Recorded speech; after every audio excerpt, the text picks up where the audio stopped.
Buenas tardes, mi nombre es Brian Abdala, yo soy médico especialista en clínica médica, trabajo actualmente en el Hospital Provincial de Rosario y en esta oportunidad vamos a hablar acerca de las vasculitis, que conceptualmente son un grupo heterogéneo de enfermedades que se caracterizan por el compromiso de los vasos sanguíneos.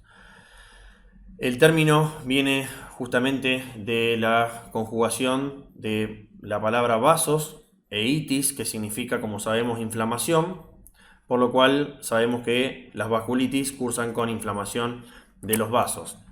Si lo tenemos que tomar al concepto desde lo que es la anatomía patológica, se definen por la presencia de leucocitos en las paredes de los vasos con lesión estructural de los mismos. Y al estar inflamadas las paredes de los vasos y comprometido el flujo a este nivel, lo que podemos encontrar es pérdida en la integridad del vaso, que se va a expresar clínicamente como hemorragias, y compromiso luminal por engrosamiento de las paredes de los vasos, lo que disminuyen la luz y por lo tanto el flujo, lo que lleva a isquemia y puede complicar también con necrosis, también explicando la clínica que pueden producir. Obviamente dependiendo del vaso que se encuentra afectado.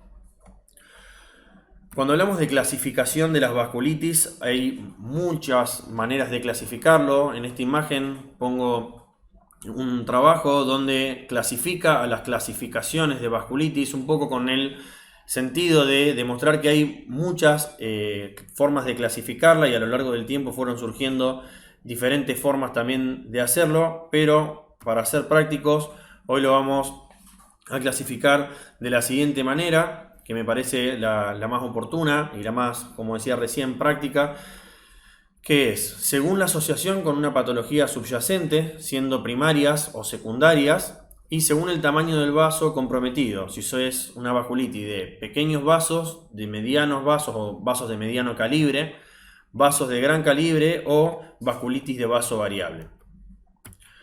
Acá lo podemos ver un poquito más de forma esquemática, cuáles son cada una de las vasculitis que afectan a los vasos pequeños, a los medianos vasos, a los grandes vasos, y como pueden ver hay algunas que no solamente afectan a los vasos pequeños, como sí lo hace la antimembrana basal, la que es por anticuerpos antimembrana basal glomerular, sino que afectan, por ejemplo, pequeños y medianos vasos, como es el caso de las vasculitis ANCA. Acá otro esquema donde podemos ver a las vasculitis que vimos recién y las vasculitis de vaso variable, ya que pueden comprometer cualquier calibre de vaso, como son el síndrome de Behçet y el síndrome de Cogan. Ahora, ¿cómo podemos nombrarlas a estas vasculitis? Según el tamaño del vaso comprometido y según lo que es el consenso de Chapel Hill de 2012, que es el último que tenemos. Tenemos todos estos tipos de vasculitis, encontrándose entre las vasculitis de grandes vasos, lo que es la vasculitis de Takayasu, arteritis de Takayasu, ya que compromete exclusivamente arterias, lo mismo con la arteritis de células gigantes, lo que son las vasculitis de mediano vaso, como son la poliarteritis nodosa y la enfermedad de Kawasaki, y lo que son los vasos pequeños, vaso variable, que las nombramos recién. Y después tenemos otras que entran también dentro de esta clasificación, esta manera de nombrarlas, donde tenemos las que son vasculitis de órgano simple o de órgano individual, de único órgano, que van a recibir el nombre según el órgano afectado, como por ejemplo vemos en la imagen lo que es la vasculitis del sistema nervioso central. Y después tenemos las que son, como decíamos antes, secundarias a enfermedades que pueden ser a enfermedades sistémicas, como son algunas de las colagenopatías, o también infecciosas o vasculitis que son en un contexto de un paciente oncológico. Para poder llegar a un diagnóstico correcto acerca de las vasculitis, primero hay que sospecharlas. ¿Y de qué manera vamos a sospechar o vamos a abordar a las vasculitis? Primero con una buena anamnesis que sea detallada, que sea por aparatos, que tenga en cuenta los antecedentes. El examen físico debe ser completo. Se considera también una enfermedad sistémica, ya que tenemos vasos sanguíneos distribuidos por toda la economía y por lo tanto puede dar clínica a nivel de lo que es la piel, lo que son los órganos internos. Digamos, en cualquier lugar donde haya un vaso puede haber una vasculitis. Por lo tanto, el examen físico en un paciente con vasculitis, y más teniendo en cuenta que a veces son secundarias a otras enfermedades, el examen físico debe ser completo. Y los estudios complementarios los vamos a hacer dirigidos, vamos a buscar anticuerpos, vamos a dosar complementos, se van a pedir serologías y en muchas de las ocasiones vamos a solicitar biopsia para poder hacer un diagnóstico de certeza. La expresión clínica según el tamaño del vaso afectado es muy importante. Tenemos lo que es a nivel de la dermis, vénulas capilares, arteriolas. Cuando se comprometen los vasos pequeños vamos a tener este tipo de manifestaciones, como son la púrpura palpable que se puede ver en la imagen, lo que son las petequias, las equimosis, las máculas. También podemos ver ulceración, necrosis, todo esto por lo que explicábamos al principio de que aparecen isquemia y finalmente necrosis del tejido por falta de aporte sanguíneo. También podemos ver vesículas, pústulas, lesiones urticariformes, infartos unguiales, como se puede ver en la imagen, en el tercer dedo del paciente. Y después, cuando vemos lo que son los medianos vasos, ya vamos a estar hablando de compromiso a nivel de la hipodermis. Ya los vasos van a ser de mayor calibre y acá es donde vamos a encontrar venas y arterias, y la expresión clínica va a ser diferente. Por ejemplo, una vasculitis de mediano vaso a nivel de la piel la podemos ver expresada como nódulos subcutáneos, como se ve en la imagen. También hay que tener en cuenta que muchas veces estos nódulos no son visibles o no son tan evidentes a la inspección, pero sí lo son a la palpación. Por eso se dice que se palpan mucho más de lo que se ven.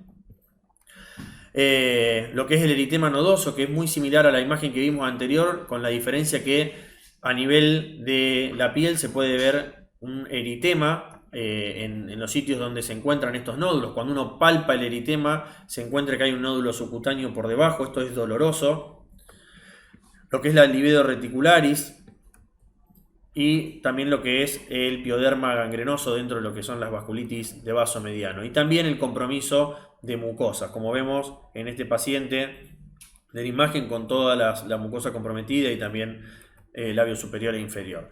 Y ya cuando hablamos de vasculitis de grandes vasos, que como mostrábamos anteriormente, se comprometen las arterias, lo que vamos a ver es justamente los vasos que pueden tener alterada su morfología, encontrando vasos con un patrón arrosariado o con una forma serpinginosa.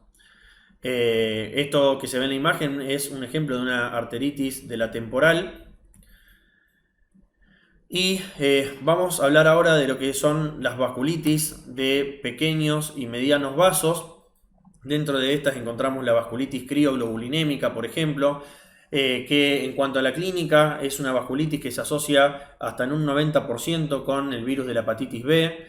También se puede asociar a mielomas múltiples y por lo tanto cuando sospechamos estas vasculitis siempre hay que buscar la causa subyacente, que como decía en la mayoría de los casos es el virus de la hepatitis C. Hay tres tipos, donde el tipo 1 va a presentar mayormente síntomas y signos dependientes de lo que es algo vasculo-oclusivo, como es la isquemia digital, la livedo reticularis, la púrpura, el fenómeno de Raynaud, y tiene mayor relación con el frío. De ahí viene el término crioglobulinemia, que crío quiere decir frío, justamente. Y la tipo 2 y la tipo 3, también llamada mixta, tienen mayormente síntomas constitucionales. Artralgia, fatigas, mialgias o dependiente más de la enfermedad de base. Y si bien también puede relacionarse con el frío, no es tan característico esto como sucede en la tipo 1. Para hacer el diagnóstico uno lo que hace es el dosaje de estas crioglobulinas y va a hablar de criocrito, así como se habla de hematocrito cuando uno está prestando atención puntualmente a los glóbulos rojos. Acá se va a hablar de criocrito y tiene que ver con las crioglobulinas que se encuentran concentradas en la circulación. Y es importante también aclarar de esto que cuando el criocrito es muy elevado, además de haber síntomas y signos producidos por la afección de las paredes de los vasos, de las hemorragias, como podíamos decir, pero principalmente en este caso isquemia. Puede haber también fenómenos isquémicos debido a un aumento de la viscosidad sanguínea, y esto es importante tener en cuenta porque va a diferir el tratamiento. También podemos encontrar consumo del C4 del complemento, y es fundamental pedir la serología para virus hepatotropos, entre ellos el virus de hepatitis C principalmente, y también neoplasias, teniendo en cuenta sobre todo a lo que son los mielomas. El tratamiento de este tipo de vasculitis va a ser la inmunosupresión, también dependiendo de cuáles sean las manifestaciones que tiene el paciente. Si es una clínica que amenaza la vida, se va a hacer un tratamiento inmunosupresivo mayor, o si está comprometido un órgano que puede llegar a perderse, y ahí vamos a usar pulsos de corticoides, y después lo que son los inmunosupresores que podemos utilizar van a ser corticoides, que también puede ser a dosis menores en el caso de que no haya un compromiso vital.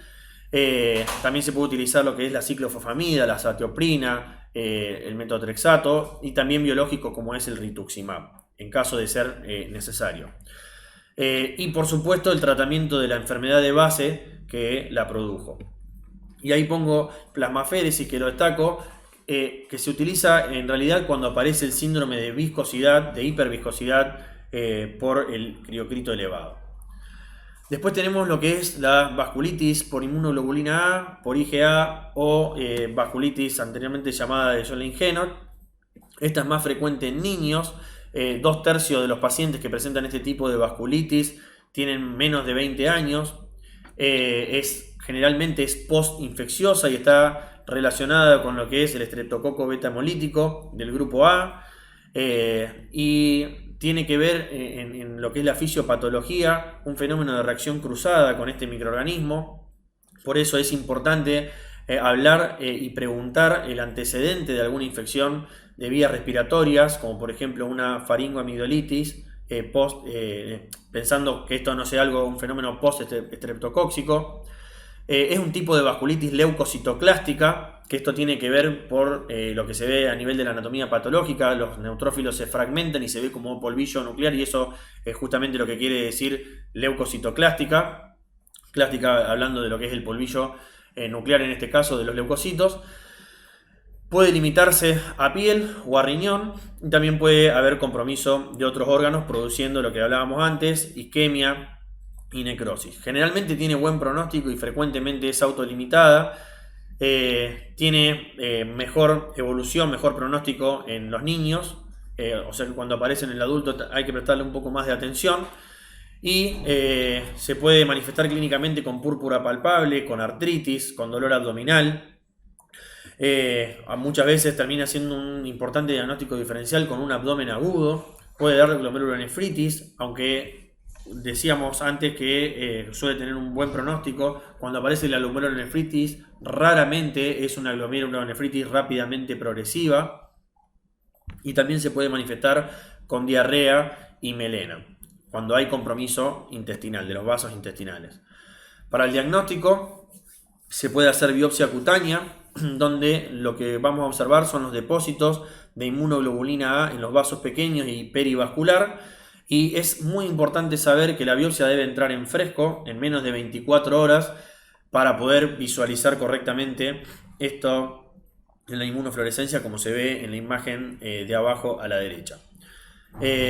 Cuando uno hace una biopsia renal, lo que va a ver es que se puede observar una glomerulonefritis intra y extracapilar con necrosis del folículo y también depósitos mesangiales y pericapilares de inmunoglobulina A, cuando se hace la inmunofluorescencia de la biopsia.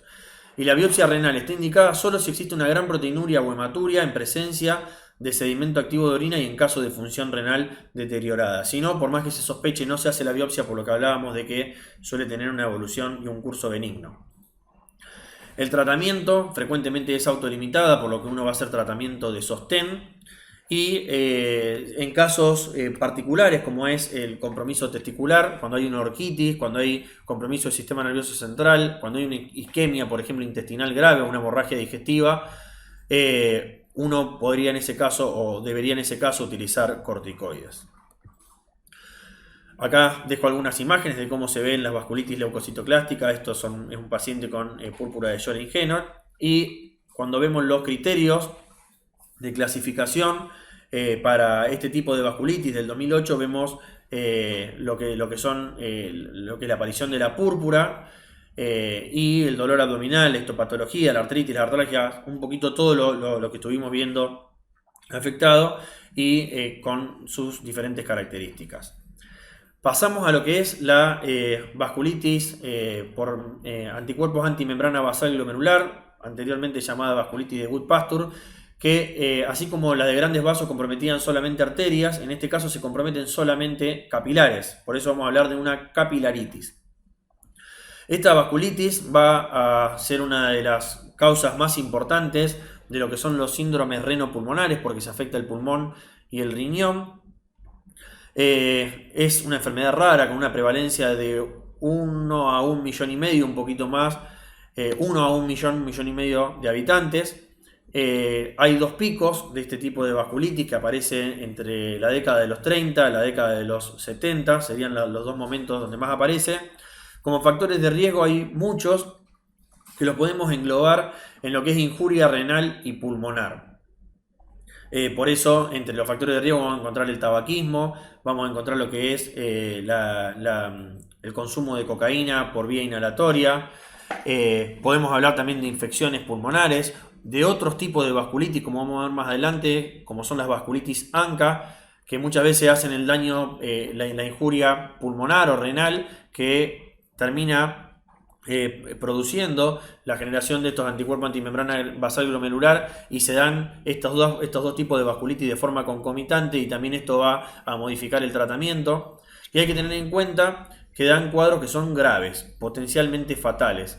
Estas sí dan glomerulonefritis rápidamente progresiva, donde si no se instaura un tratamiento adecuado a tiempo, el paciente puede perder la función de los riñones y terminar en diálisis.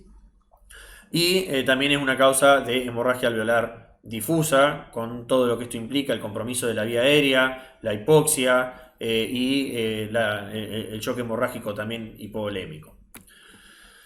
Va a haber hemoptisis, tos, disnea, dolor torácico, hematuria, que puede ser microhematuria o macrohematuria. Por eso siempre es importante en un paciente con hemorragia pulmonar pedir una orina.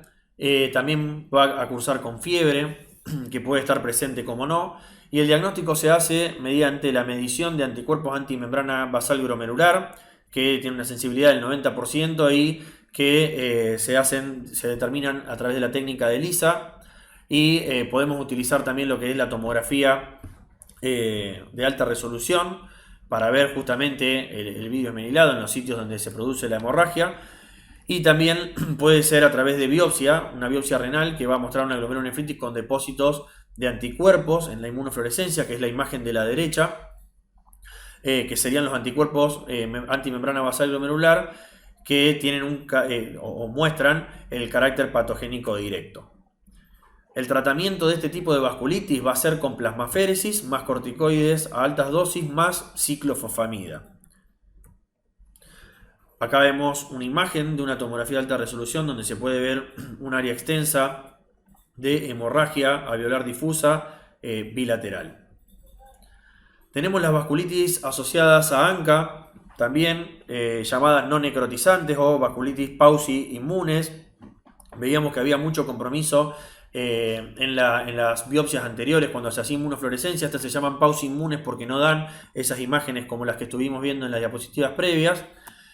Estas son la poliangeitis microscópica, la granulomatosis con poliangeitis, o también llamada previamente granulomatosis de Wegener, y lo que es la granulomatosis eosinofílica con poliangeitis, que antes se llamaba síndrome de Char-Strauss. Tienen algunas características. La poliangeitis microscópica afecta predominantemente lo que son los riñones, y no hay presencia de granulomas como sí lo hay en la poliangeitis la granulomatosis con poliangeitis o granulomatosis de Wegener, donde se ven la poliangeitis microscópica, los mismos fenómenos, pero se agrega que el paciente va a presentar granulomas y afecta de forma característica lo que es cabeza y cuello. Después voy a mostrar algunas imágenes de esto. Después tenemos la granulomatosis eosinofílica con poliangiitis, que a lo anterior se le agrega que el paciente va a tener eosinofilia muchas veces con una historia de asma previa, que puede ser de la infancia o puede ser que le haya agregado más tardíamente. También va a haber granulomas y se caracteriza por esto de que va a haber eosinofilia. Y también puede afectar otros órganos como son la piel, el aparato gastrointestinal, los ojos, las articulaciones, etc. El diagnóstico se hace mediante la medición y la búsqueda de estos anticuerpos, que son los anticuerpos anticitoplasma de neutrófilo, también llamados ANCA. En la imagen se ve un esquema de lo que es el ANCA-C y el ANCA-P, haciendo referencia al depósito citoplasmático o periférico perinuclear de estos anticuerpos, que nos van a orientar más hacia una o hacia otra de estas vasculitis. También no está en la imagen, pero uno lo que puede hacer es buscar el antígeno contra el cual se dirigen estos anticuerpos, que son la amiloperoxidasa, MPO, o el PR3, que es la proteinasa 3, que se puede también determinar con técnicas de ELISA y que por lo tanto la sensibilidad y especificidad va a ser mayor en este caso. La biopsia también es algo importante. Acá yo puse biopsia renal y biopsia pulmonar. Pero en realidad, si el paciente, como decíamos, presenta compromiso a nivel de piel o articular en algún otro lado, también se puede tomar biopsia de esos sitios, pero es otra de las causas de síndromes renopulmonares, al igual que el Goodpasture. Y hay que tener en cuenta que puede estar asociado con este síndrome, con este otro tipo de capilaritis. Los tratamientos que se va a utilizar para esto también va a ser inmunosupresión. Se van a utilizar glucocorticoides, ciclofosfamida, fármacos modificadores de la enfermedad. En el caso de la granulomatosis con poliangiitis, pero la que es eosinofílica del Stevens-Strauss, se puede utilizar también, vamos a ver más adelante, lo que es el mepolizumab, con la finalidad y teniendo como objetivo a los eosinófilos. Recambio plasmático, la plasmaféresis, sobre todo cuando hay asociación con el síndrome de Goodpasture o cuando hay refractariedad a los tratamientos previamente indicados. Estas sí pueden dar también glomerulonefritis rápidamente progresivas. Acá les dejo una imagen de una tomografía donde se puede ver la ocupación de los senos paranasales con engrosamiento mucoso y afección a este nivel en un paciente con una granulomatosis con poliangiitis. Lo mismo podemos ver en otro paciente con este mismo tipo de vasculitis, el compromiso a nivel de la nariz, también de los labios. Fíjense, eso correspondía, cuando vimos el tipo de vaso afectado, a manifestaciones de compromiso de medianos y pequeños vasos. Se ve áreas de isquemia, de hemorragia, necrosis y la afección mucosa muy importante. Y abajo, también del mismo paciente, vemos que da hemorragia alveolar, pero también característicamente con la formación de los granulomas y demás se puede ver que este tipo de vasculitis pueden dar cavitación a nivel pulmonar, por lo cual uno de los diagnósticos diferenciales muchas veces va a ser la tuberculosis, por ejemplo. A la derecha podemos ver cómo se ve en la inmunofluorescencia. Esta ya no es esquemática, sino que son imágenes reales de un microscopio, donde se ven los depósitos de anticuerpos a nivel citoplasmático, a nivel perinuclear. En la de abajo a la izquierda son los indiferenciados y en la imagen de abajo a la derecha vemos concomitantemente anticuerpos ANCA-C citoplasmáticos con lo que son los factores antinucleares. El compromiso de órgano de este tipo de vasculitis ANCA, lo dejo acá para que lo analicen con más tiempo. Pueden afectar a cualquier órgano, pero hay predilección en el caso de algunas de estas vasculitis por ciertos órganos, como decíamos en la granulomatosis con poliangiitis, el compromiso de cabeza y cuello. Y si lo miramos, por ejemplo, en la imagen de la derecha, al hablar de compromiso nasal y de los senos paranasales, la granulomatosis con poliangiitis los va a afectar en mayor medida que la granulomatosis con poliangiitis eosinofílica. Y estas dos mucho más que la poliangiitis microscópica, que como decíamos antes va a afectar principalmente al riñón. Estos son los distintos criterios que propone la Asociación Americana de Reumatología junto con la Liga Europea contra el Reumatismo para los distintos tipos de vasculitis ANCA, que como pueden ver va a tener en cuenta el compromiso más frecuente de un determinado órgano, la positividad de ANCA, si es más relacionado al ANCA C o al ANCA P, si hay o no eosinofilia, y en base a estos datos uno va a orientarse más hacia una u otro tipo de vasculitis. Estos serían para la PAM. Acá les dejo para lo que es la granulomatosis con poliangeitis y para la granulomatosis eosinofílica con poliangeitis. Acá también podemos ver, estos son también una actualización en el tratamiento, en el manejo de este tipo de vasculitis ANCA. También esto es una revisión del 2022 que propone EULAR, que es la Liga Europea contra el Reumatismo.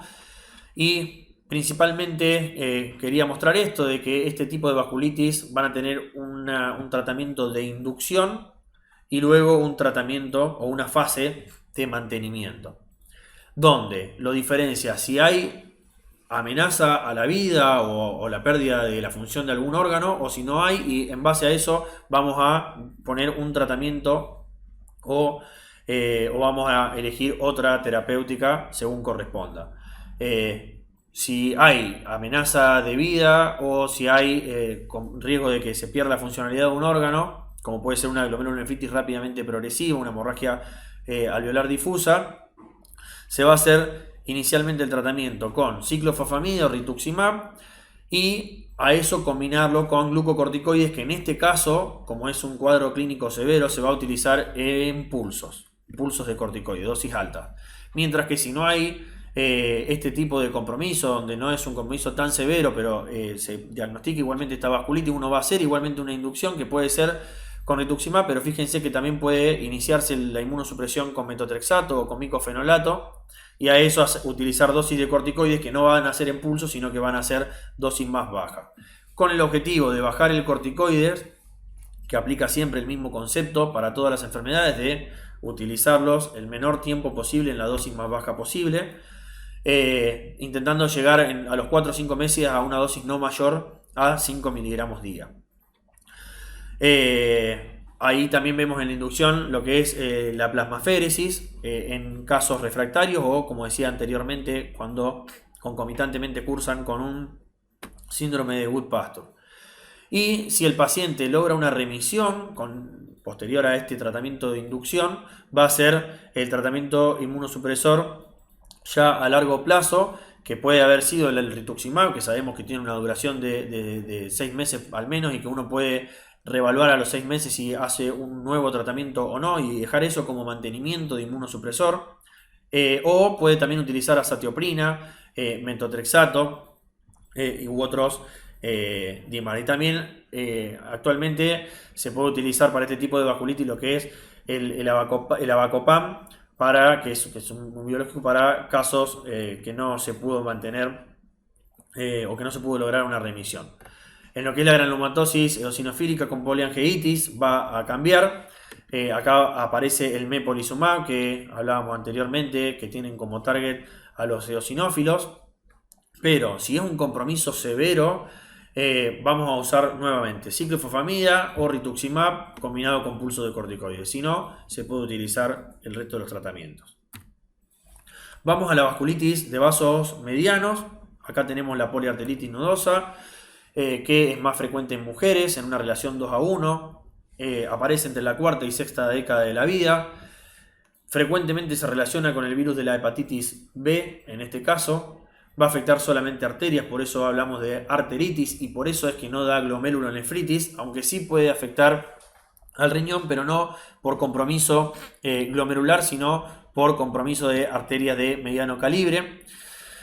Y como son, por ejemplo, las arterias que tenemos en el riñón, puede dar, este sería el mecanismo vaculorenal, puede también verse necrosis, y las manifestaciones concomitantes que podemos encontrar por este tipo de vasculitis son la livedo reticularis, monopatía, mononeuropatía o polineuropatía, hipertensión arterial, también por mecanismos vasculorenales, afección del sistema nervioso central, dolor testicular. Para el diagnóstico se utilizan la arteriografía. El factor reumatoideo también es algo que es frecuente en este tipo de arteritis, el factor reumatoideo positivo, lo que es la hipergamaglobulinemia y la positividad del virus de hepatitis B debería hacernos sospechar más en este tipo de vasculitis. Y también se puede hacer biopsia de órgano afectado, donde se van a ver el compromiso de las paredes de los vasos con el depósito de leucocitos, sitios con isquemia, necrosis, etc. Para esto también se va a usar como tratamiento inmunosupresores, glucocorticoides, drogas modificadoras de la enfermedad. Y si se asocia a un virus de la hepatitis B, como es frecuente, también vamos a administrar tratamiento para la hepatitis B y en algunos casos plasmaféresis. Estas son imágenes, acá se pueden observar compromisos de mediano vasos. Y estas son las imágenes de la arteriografía, donde si observan en la imagen de arriba a la izquierda se ven microaneurismas en la arteriografía, que están marcados por las flechas. En la biopsia se ve el engrosamiento y la inflamación con presencia de leucocitos a nivel de las paredes del vaso, y a la derecha una imagen de una livedo reticularis con compromiso también de mediano vaso. Estos son los criterios clasificatorios para que lo puedan ver detalladamente también. Y por otro lado tenemos la enfermedad de Kawasaki, más infrecuente y que generalmente afecta a niños entre los 0 o 1 a 5 años, más frecuente en asiáticos. Esta va a cursar con fiebre, con conjuntivitis, con mucositis, puede haber exantema, también polimorfo. Característicamente y muy importante debido a las complicaciones que puede tener, puede afectar los vasos coronarios y puede dar también dolor abdominal, vómitos, diarrea, irritabilidad, tos, falta de aire y artralgias. Para el diagnóstico es muy importante realizar en estos pacientes un ecocardiograma, ya que en la fase aguda se pueden ver alteraciones a este nivel, con disminución de la fracción de eyección, aneurismas, ya se ven a partir de la primera semana y sobre todo a partir de las 3 a 4 semanas de instaurado el cuadro, y por eso es tan importante tenerlo en cuenta, ya que puede dejar secuelas de por vida con una insuficiencia cardíaca a temprana edad. El tratamiento va a ser agresivo con inmunoglobulinas endovenosas porque se requiere una acción rápida. La inmunoglobulina lo que hace es bloquear la acción de los anticuerpos, y se va a utilizar también aspirineta y glucocorticoides. Estos son más que nada para mostrar los criterios para definir una enfermedad de Kawasaki completa o incompleta, y si prestan atención no se nombra en ningún lado la coronariopatía, porque esto es algo que se conoció después de esta clasificación. Acá dejo algunas imágenes, volvemos a lo mismo, el tipo de manifestaciones según el tamaño del vaso afectado, compromiso de mucosas, compromiso en la arteriografía, etc. Y por último tenemos las vasculitis de vaso grande. Acá tenemos la arteritis de Takayasu y la arteritis de célula gigante. La de Takayasu afecta a la aorta y sus ramas principales, subclavia, carótida, vertebrales, etc. Todas aquellas arterias que reciben un nombre como las que acabamos de nombrar son las que se consideran arterias de vaso grande y tienen que ver con el calibre. Y afecta a pacientes entre 10 y 40 años. Muchas veces se demora el diagnóstico, puede tardar meses a años. A diferencia de lo que hablábamos con la otra, puede tener una evolución clínica más leve, más solapada. Y la clínica va a estar dada con lo que es la claudicación, generando dolor en miembros superiores y miembros inferiores, sobre todo cuando aumenta la demanda de flujo a este nivel, al caminar, al movilizar los brazos. Cianosis, frialdad de las extremidades, parestesias, hipoestesia, cefaleas, stroke, infarto agudo de miocardio y síntomas constitucionales. También puede observarse, según lo que vamos a ver en la imagen siguiente, una diferencia entre la toma de la presión arterial de un vaso y el otro, o a diferencia en lo que es los pulsos, comparando miembros superiores con miembros inferiores. Vamos a encontrar en el laboratorio valores de velocidad de eritrosedimentación y proteína C reactiva aumentados, como estudios podemos pedir una angioresonancia magnética, que sería el gol estándar en estos casos. También se puede pedir una angiotomografía, una ortografía, donde se va a ver el estrechamiento y oclusión vascular suave y fusiforme con o sin engrosamiento de la pared vascular. El tratamiento va a ser altas dosis de corticoides, más drogas modificadoras de la enfermedad. Aquí se utilizan y están estudiadas el metotrexato y la zatioprina. También se puede utilizar biológicos que se prefieren los inhibidores del factor necrótico tumoral alfa y en algunos casos alguna corrección quirúrgica. Esta es la manera de, estas son las arterias que se pueden ver afectadas en este tipo de vasculitis. Y esta es la clasificación angiográfica de la arteritis de Takayasu, donde se la subdivide en si es tipo 1, 2A, 2B, si es tipo 3, tipo 4, tipo 5, según el nivel de la aorta que esté, o del vaso de los vasos que esté comprometiendo. Por último, está así la arteritis de células gigantes o también arteritis de la temporal. Esta es exclusiva de los adultos. La vamos a sospechar sobre todo en pacientes que tengan mayor a 70-80 años.